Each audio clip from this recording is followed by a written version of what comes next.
Saudara-saudara pendengar Radio Republik Indonesia, Madiun, dimanapun Anda saat ini berada, selamat malam.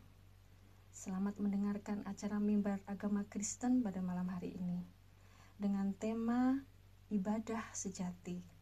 Bersama saya, Ibu Mardianti. Sebelum saya mulai acara Mimbar Agama Kristen pada malam hari ini, mari kita akan berdoa. Bapa kami dalam kerajaan surga, dikuduskan namamu, datang kerajaanmu, jadilah kehendak-Mu di bumi seperti di surga. Tuhan Yesus, terima kasih Tuhan untuk kesempatan malam ini Engkau berikan kami untuk bisa mendengarkan sebagian dari firman-Mu Tuhan. Biarlah firman-Mu ini menjadi kekuatan bagi kami. Firman menjadi pegangan hidup kami Tuhan. Dan biarlah kami menjadi pelaku-pelaku firman-Mu. Terima kasih Tuhan, terima kasih. Dan kami siapkan hati kami ini dan kami awali dalam nama Tuhan Yesus Kristus. Kami sudah berdoa ucap syukur. Haleluya. Amin. Saudara-saudara pendengar yang berbahagia, sebagai umat Kristiani, umat Tuhan, kita tidak asing dengan kata ibadah. Apakah itu ibadah, saudara-saudara? Kata ibadah berasal dari bahasa Yunani, latreia, yang dalam digunakan teologi ortodok timur dan Katolik Roma dengan arti adorasi, penyembahan, yaitu suatu penghormatan mendalam yang ditujukan hanya kepada Tuhan yang Maha Kudus. Ibadah dalam bahasa Ibrani yaitu avodah, yang berarti berdoa dalam baitnya. Berdoa di dalam rumah Tuhan, mengabdi, berbakti, juga bisa berarti bekerja. Dan menurut Kamus Bahasa Indonesia, kata ibadah adalah perbuatan yang menyatakan bakti kepada Allah, yang didasari ketaatan, mengerjakan perintahnya, dan menjauhi larangannya. Kita sudah mengetahui apa itu ibadah dalam bahasa Yunani, Ibrani, dan bahasa Indonesia. Saudara-saudara, ibadah, sebagian kita menganggap itu adalah kebiasaan turun-temurun. Dari kecil kita sudah terbiasa untuk beribadah, diajak ibadah untuk keluarga kita. Rutinitas sejak kecil yang sudah kita lakukan, yaitu biasanya kita pergi ke gereja. Dan dalam ibadah itu yang biasa kita lakukan adalah datang, duduk, kita dengar, dan pulang. Ya, itu memang ibadah, saudara. Di dalam gereja memang proses liturginya seperti itu. Dan dalam ibadah itu yang selama kita pahami adalah puji-pujian, ada doa, ada nyanyian, ada berkat, doa berkat, dan ada khotbah. Dan terakhir adalah penutup. Dan itu kita lakukan setiap minggu. Setiap kita ibadah, itu yang kita lakukan.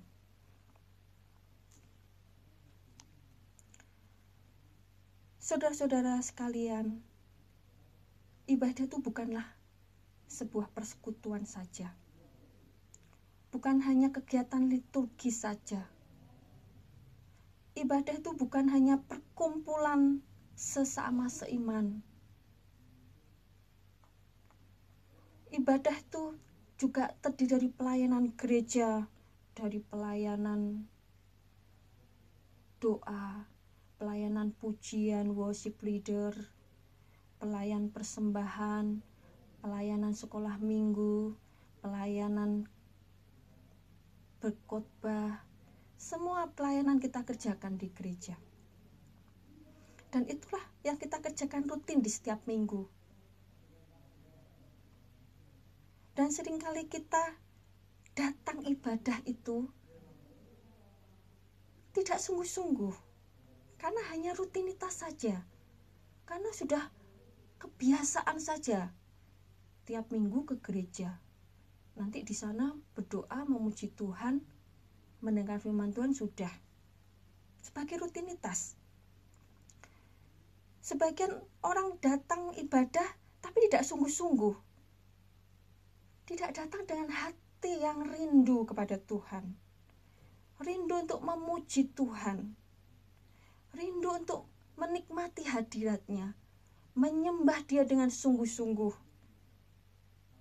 Bahkan pada saat firman Tuhan disampaikan tidak dengar-dengaran, sibuk dengan HP sendiri, sibuk dengan pikirannya yang melayang-layang sendiri.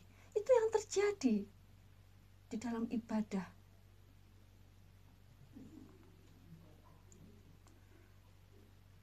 Dan itulah yang dinamakan rutinitas.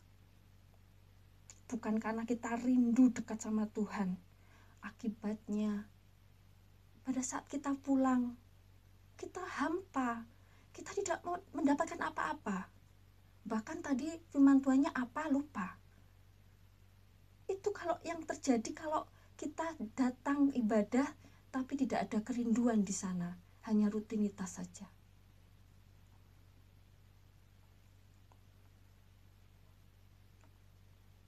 Jadi kosong, jadi sia-sia saudara kita datang. Tapi kalau rumah nanti jauh, misalkan dari gerejanya nanti jauh, setengah jam gitu, sudah jauh-jauh, udah sampai gereja ternyata tidak dapat apa-apa, kosong, hatinya tetap kosong.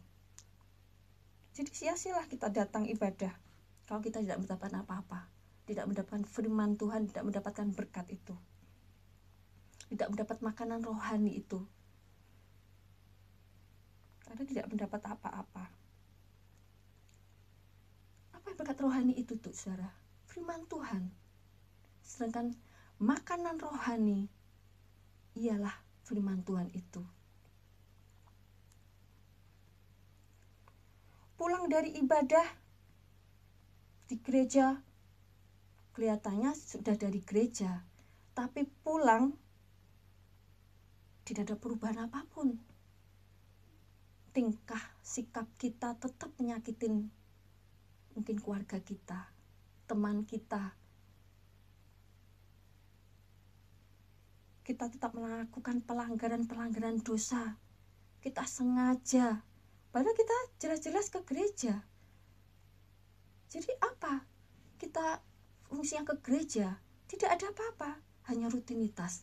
Itu yang terjadi dalam sebagian orang-orang Kristiani. Masih hidup dalam lingkaran dosa, masih terbelenggu dosa di kehidupan sehari-harinya.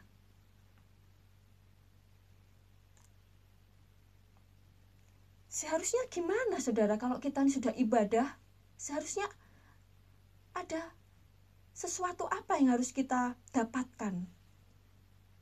Yaitu biarlah kita ada perubahan. Ibadah itu harus membawa kita di dalam perubahan saudara. Terdapat di dalam Roma 12 ayat 2. Janganlah kamu menjadi serupa dengan dunia ini, tetapi berubahlah dengan pembaruan budimu, sehingga kamu dapat membedakan manakah kehendak Allah, apa yang baik, yang berkenan, dan kepada Allah yang sempurna. Itulah ibadah sejati. Jadi ada perubahan saudara-saudara.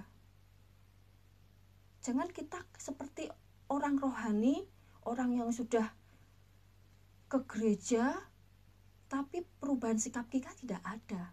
Tetap aja seperti orang dunia yang tidak mengenal kasih, tidak mengenal Tuhan.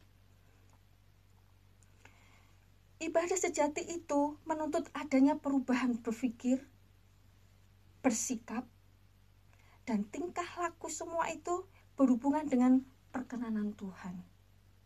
Itulah ibadah sejati saudara. Dan tujuan ibadah kita adalah mencari perkenanan Tuhan, menyenangkan hati Tuhan. Tujuan kita ibadah adalah itu. Jadi poin pertama, kita harus ingat firman Tuhan pada malam ini. Tujuan ibadah kita adalah menyenangkan hati Tuhan. Mencari perkenanan Tuhan, mendapatkan perkenanan Tuhan. Itulah tujuan kita ibadah, saudara. Bukan di gereja biar nanti absen, biar nanti ketemu pendetanya, ketemu teman-teman, nah nanti dianggap rajin sekali. Kita hanya mencari pujian dari sesama manusia kita. Sedangkan tujuan ibadah bukan itu. Kita mencari perkenanan Tuhan, menyenangkan hati Tuhan.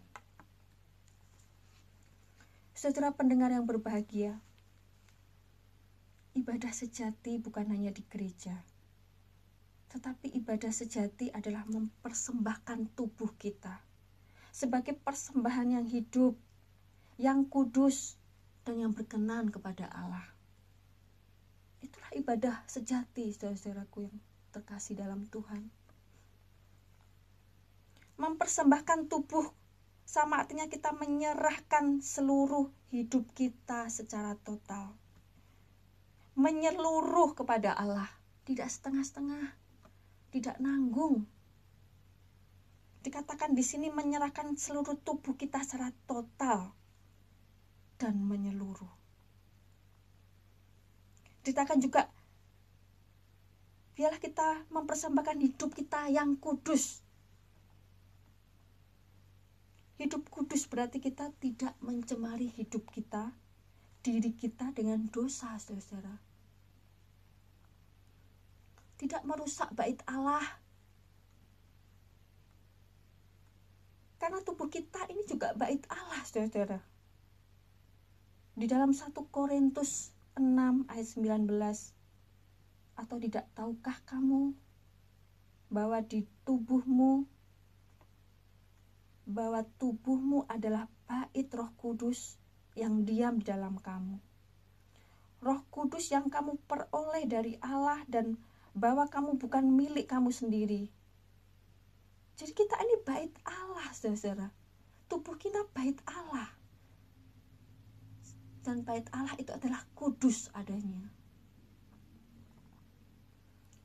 Ayat 20 dikatakan, muliakanlah Tuhan dengan tubuhmu. Berbicara tentang hidup dengan kekudusan. Jadi saudara, apa perintah Tuhan pada kita? Yaitu menjaga hidup kita tetap kudus. Tetap berkenan di hadapan Allah. Karena itu juga tujuan kita beribadah, saudara. Yaitu selain memuliakan Tuhan, adalah mendapat perkenanan dari Tuhan. Dan itulah finally kita beribadah. Saudara pendengar yang berbahagia,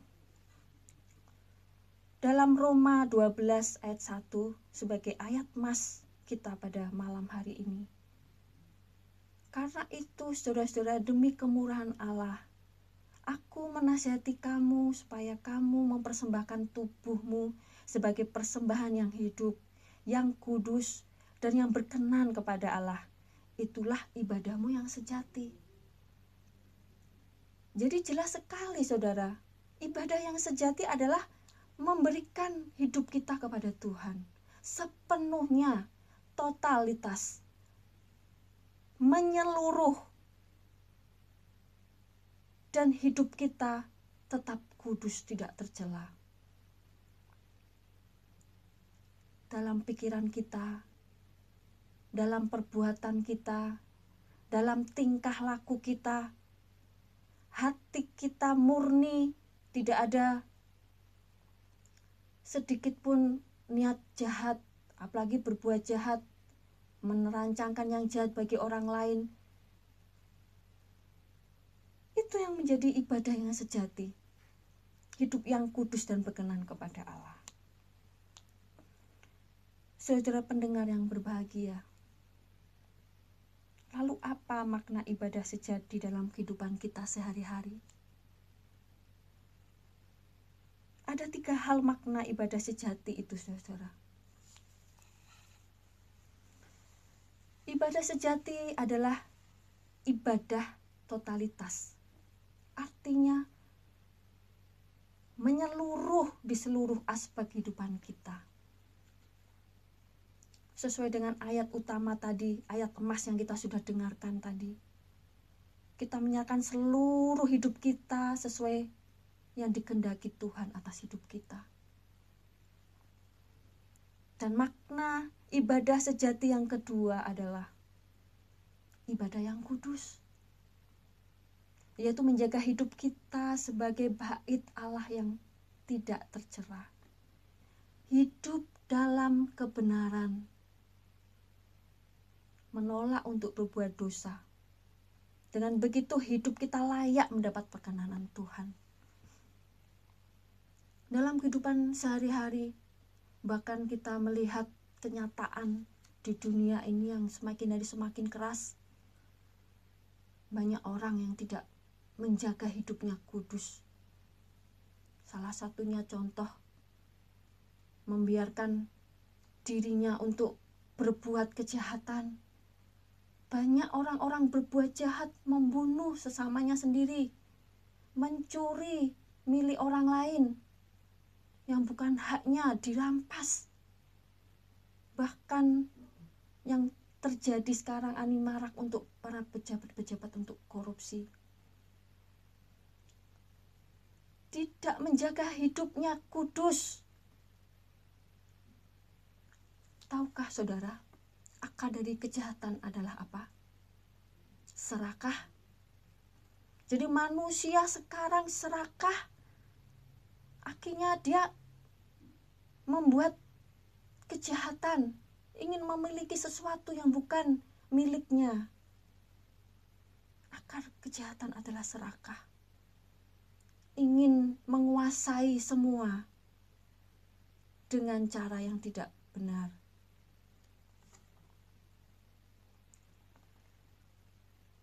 Saat kita dihadapkan dengan pilihan memilih untuk berbuat yang baik atau jahat, seringkali bahkan kita terjebak untuk akhirnya kita berbuat yang jahat itu. Kita pikir Tuhan tidak tahu, sama kita tidak tahu. Padahal kita tahu bahwa Tuhan adalah yang mengerti hati kita, mengerti semua yang kita kerjakan. Saudara-saudara yang terkasih dalam Tuhan, mari melalui firman Tuhan pada malam ini, mulai kita akan menjaga kekudusan hidup kita, hati kita. Karena itulah ibadah yang sejati. Makna ibadah sejati yang ketiga adalah ibadah sejati adalah hidup yang berkenan di hadapan Tuhan, yang menyenangkan Tuhan. Lalu bagaimana ibadah bisa dikatakan menyenangkan Tuhan, saudara-saudara? Yaitu ketika ibadah itu dilakukan baik di gereja maupun di kehidupan sehari-hari dengan sepenuh hati. Tujuan kita hanya menyenangkan Tuhan, tidak mengecewakan Tuhan, karena seringkali sekarang anak-anak Tuhan banyak yang mengecewakan Tuhan. Bahkan banyak yang meninggalkan Tuhan hanya karena kepahitan, rasa kecewa yang besar, harapannya tidak sesuai dengan kenyataan, harapannya punah, putus asa. Akhirnya ada kepahitan, dan akhirnya hidupnya tidak berkenan di hadapan Tuhan. Sering melakukan kesalahan-kesalahan, kejahatan-kejahatan. Mulai sekarang, saudara-saudara, mari kita mengerti makna ibadah sejati itu, yaitu kita mencari perkenanan Tuhan. Ibadah sejati adalah perbuatan yang menyenangkan Tuhan, yaitu pelayanan yang berpusat dari Allah, oleh Allah, dan bagi Allah. Ya, itu ibadah sejati. Poin terakhir adalah menyenangkan Tuhan. Dari makna ibadah sejati itu adalah totalitas hidup kudus dan menyenangkan hati Tuhan. Saudara pendengar yang berbahagia, ibadah sesungguhnya adalah saat saudara keluar dari gereja, keluar dari tempat ibadah itu.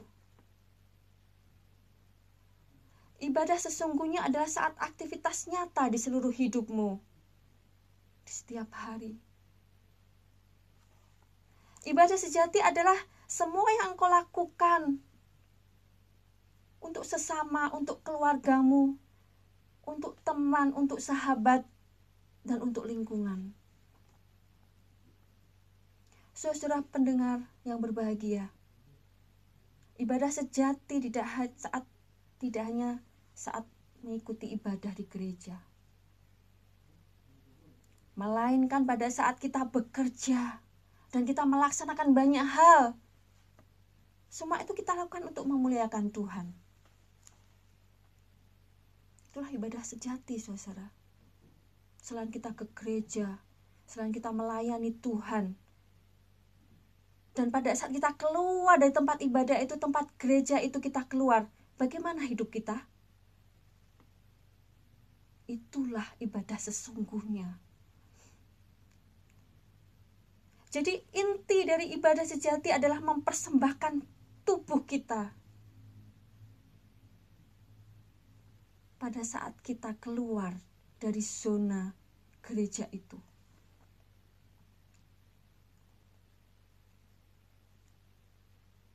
Saudara-saudara kekasih dalam Tuhan, mempersembahkan tubuh adalah ibadah sejati.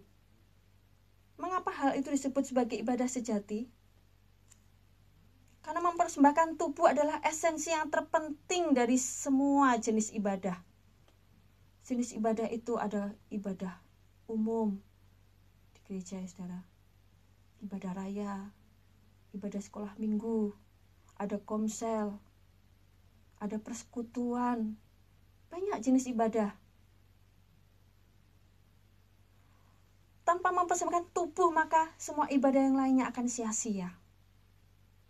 Ibadah yang dilakukan tanpa mempersembahkan tubuh adalah ibadah yang tidak berguna. Bahkan tidak ada kuasa ibadah.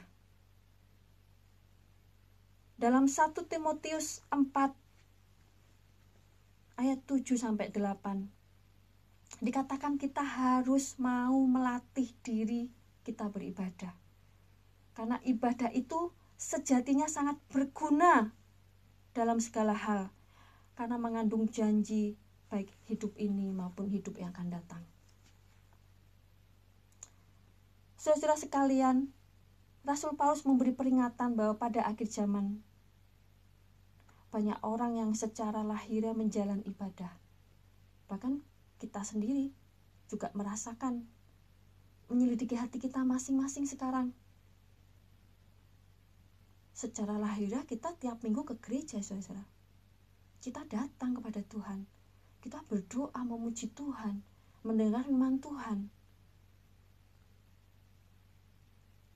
Tapi ada sebagian orang yang tidak mengalami kuasa ibadah itu sendiri.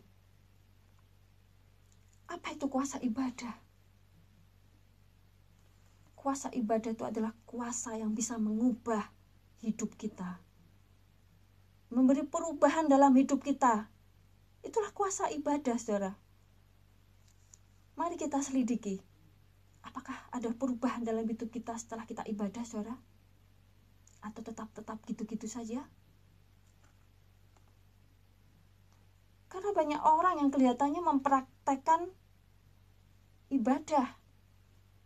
Mereka dari datang ibadah, mereka rajin ikut ibadah. Semua jam ibadah diikuti. Bahkan bila 1 minggu itu 1 hari ada 3 shift, diikuti semua, pagi, sore, malam, semua diikuti. Tapi kenyataannya tidak menghasilkan apa-apa dalam hidupnya, tidak ada buah. Karena apa? Karena dalam hatinya ya sebagai rutinitas tadi, saudara. Biar nanti tetap di depan manusia dianggap rajin beribadah. Padahal hatinya kosong, hampa. Yang dia cari hanya pujian dari pendeta, dari sesama jemaat, dari sesama pelayan. Mencari pengakuan dari manusia itu sendiri. Tidak ada keintiman, tidak ada perjumpaan pribadi dengan Tuhan. Hatinya jauh dari Tuhan. Saudara-saudara pendengar yang budiman, kita tahu bahwa Tuhan itu tidak melihat fisik kita, tapi melihat hati kita, saudara-saudara. Di dalam 1 Samuel 16 ayat 7 dikatakan firman Tuhan, bahwa sebab manusia melihat yang ada di depan mata, tetapi Tuhan melihat hati. Jadi tidak ada yang dapat kita sembunyikan di depan Tuhan, saudaraku. Karena Tuhan itu maha tahu segalanya, apa yang kita pikirkan. Bahkan pada saat kita berbuat jahat, kelihatannya tidak ada orang, padahal Tuhan tahu. Tuhan maha segalanya, saudara-saudara. Itu yang tidak disadari manusia. Kalau manusia mengakui Tuhan maha segalanya, di dunia ini tidak ada yang berbuat jahat. Tidak ada orang yang membunuh, merampas, korupsi. Kalau dia mengakui Tuhan itu maha segalanya, maha mengetahui, dia pasti takut kepada Tuhan.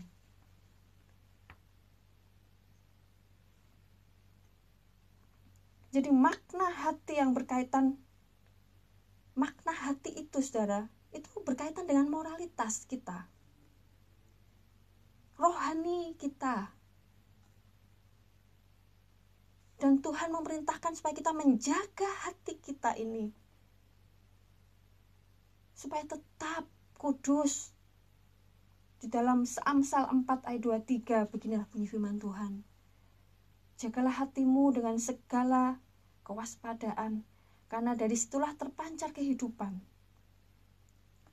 Kenapa kewaspadaan kita harus perhatikan? Kita harus waspada, kenapa, saudara? Karena banyak godaan di dunia ini.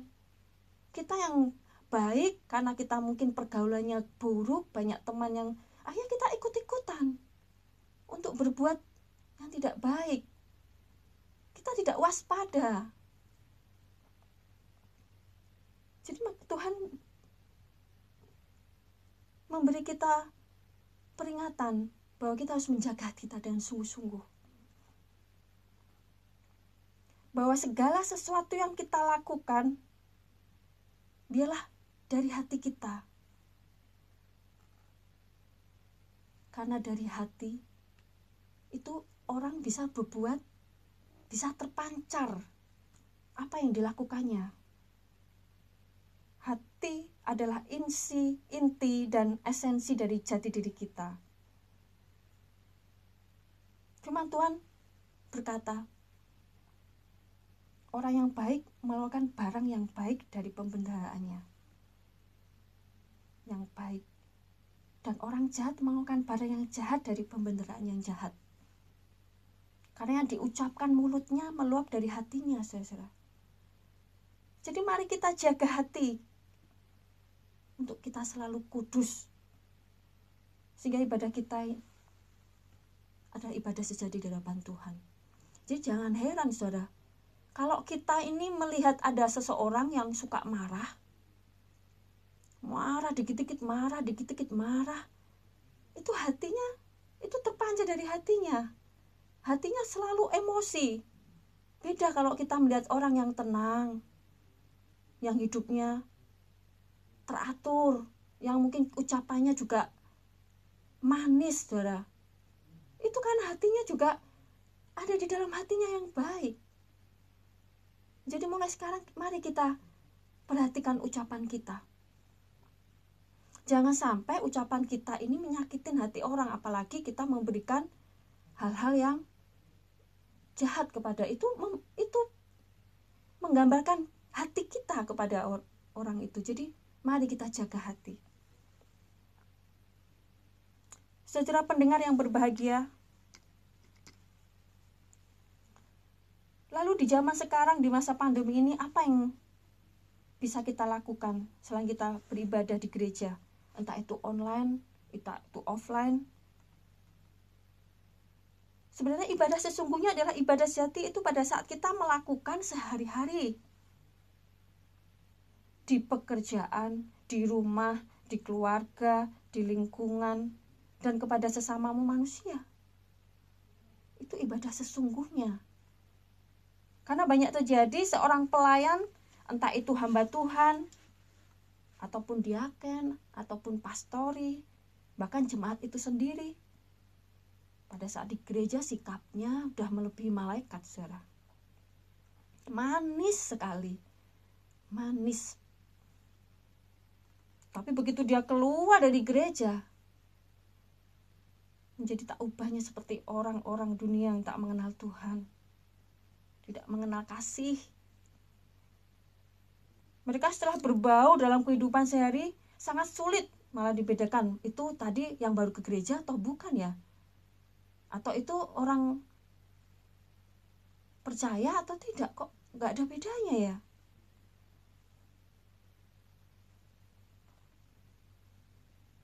Orang-orang mulai menjadi orang yang munafik. Jadi di gereja baik, keluar udah beda. Saat di gereja kau seolah-olah mengasihi seorang dengan yang lain, ramah. Tapi pada saat engkau ketemu di jalan, engkau masih punya kebencian di hatimu. Titenono ya, oh itu ya. Jadi berbeda jauh, saudara-saudara. Mari saudara, kita bisa mengerti ibadah sejati, ibadah sesungguhnya itu apa. Ada yang 3 yang harus kita lakukan dalam menjalani ibadah sesungguhnya. Dan kepada siapa itu, saudara? Mari kita akan belajar bahwa 3 hal itu yang target kita menjalankan ibadah sesungguhnya itu. Pertama adalah Tuhan. Ya, itu yang terutama. Karena tujuan kita kepada Tuhan ibadah itu, saudara. Menyenangkan hati Tuhan. Mencari perkenanan Tuhan. Yang kedua adalah keluarga. Ketiga adalah pekerjaan. Dan keempat adalah sesama. Kepada Tuhan hal itu yang terutama, karena tujuan kita menyerahkan hidup seluruh hidup kita itu untuk menyenangkan Tuhan. Dengan berdoa, memuji Tuhan, mendapat firman Tuhan, itu ibadah kepada Tuhan. Mendapat perkenanan Tuhan. Kita harus menyerahkan diri total, hidup kudus, hati yang selalu dimurnikan dengan tuntunan Roh Kudus, peka akan suara Tuhan, dan ada keintiman perjumpaan pribadi dengan Tuhan. Itu ibadah kepada Tuhan. Gimana dengan ibadah kepada keluarga, saudara? Keluarga adalah pekerjaan Tuhan juga. Karena di dalam keluarga ada anak yang juga aset kerajaan surga, yang dipersiapkan menjadi anak panah Tuhan. Jadi pelayanan kita, ibadah kita juga kepada keluarga, saudara. Dan tempat pelayanan ibadah sesungguhnya juga di keluarga. Karena di dalam keluarga kita harus mencurahkan kasih kita, perhatian kita, saling mengasihi terhadap keluarga kita yang terdekat dengan kita, saudara. Antara suami, istri, anak, semua dalam keluarga kita. Itulah sikap yang mencerminkan kita sebagai keluarga Kristen. Juga sebagai ibadah sejati dalam keluarga. Yang ketiga adalah pekerjaan. Manusia untuk tetap melanjutkan hidup harus bekerja. Bekerja selain menghidupi orang yang percaya, juga bekerja adalah mengembangkan potensi untuk semakin ahli di bidang yang ditekuninya. Orang yang bekerja berarti orang yang menjadi manusia efektif, saudara. Jadi kalau orang nganggur, apa gunanya? Apa manfaatnya kalau tidak menjadi benalu saja, menjadi menyusahkan orang saja? Jadi dibutuhkan kita selalu bekerja. Karena itu juga ibadah, pelayanan kita kepada Tuhan. Biarlah dalam pekerjaan kita bisa memberkati banyak orang, dan banyak orang bisa terberkati. Karena sesungguhnya pelayanan ibadah sejati adalah kita bekerja. Untuk diri sendiri, untuk keluarga, dan untuk semua orang. Yang terakhir adalah untuk sesama. Pelayanan terhadap sesama manusia adalah juga ibadah sejati, saudara. Yaitu dengan lingkungan kita, dengan masyarakat sekitar kita. Dan semua dengan sesama manusia kita. Pelayanan publik yang bisa mencangkut, melayani semua orang. Sesama manusia itu juga kita ibadah. Jangan hanya dengan keluarga kita. Jangan hanya Tuhan. Terus kita enggak orang kenal, terus kita tega. Mari, melalui pelayanan, melalui ibadah kita dengan sesama, kita boleh mengasihi semua orang, peduli dengan sesama, punya welas asih, saling tolong menolong. Karena kita dasarnya juga semua ciptaan Tuhan yang harus saling menopang. Saudara pendengar yang berbahagia, demikianlah ibadah sejati yang kita bisa terima, yang sudah disampaikan dari firman Tuhan pada malam ini. Bila ibadah sejati ini bila kita lakukan mulai sekarang dengan sungguh-sungguh kepada Tuhan, kepada keluarga kita, kepada pekerjaan kita, dan kepada sesama. Dan sebelum saya akhiri mimbar Kristen pada malam ini, mari kita akan doa. Di dalam nama Tuhan Yesus, Bapa, terima kasih Tuhan untuk berkat firman-Mu. Engkau mengingatkan kami tentang ibadah yang sejati Tuhan, bahwa kami harus memberikan diri kami penuh kepadamu Tuhan, totalitas kami kepadamu Tuhan. Bahkan kami harus mulai memperhatikan sama kami Tuhan, keluarga kami Tuhan. Dan biarlah segala sikap hidup kami tercermin menjadi anak-anak yang hidup berkenan di hadapan-Mu. Terima kasih Tuhan, terima kasih. Dan kami serahkan dalam tangan-Mu, di dalam nama Tuhan Yesus kami bersyukur. Haleluya, amin. Saudara pendengar bahagia, saya akan mengakhiri mimbar Kristen pada malam ini. Kita jumpa lagi di lain waktu dan kesempatan. Dan saya Ibu Mardianti mohon undur diri. Tuhan Yesus memberkati.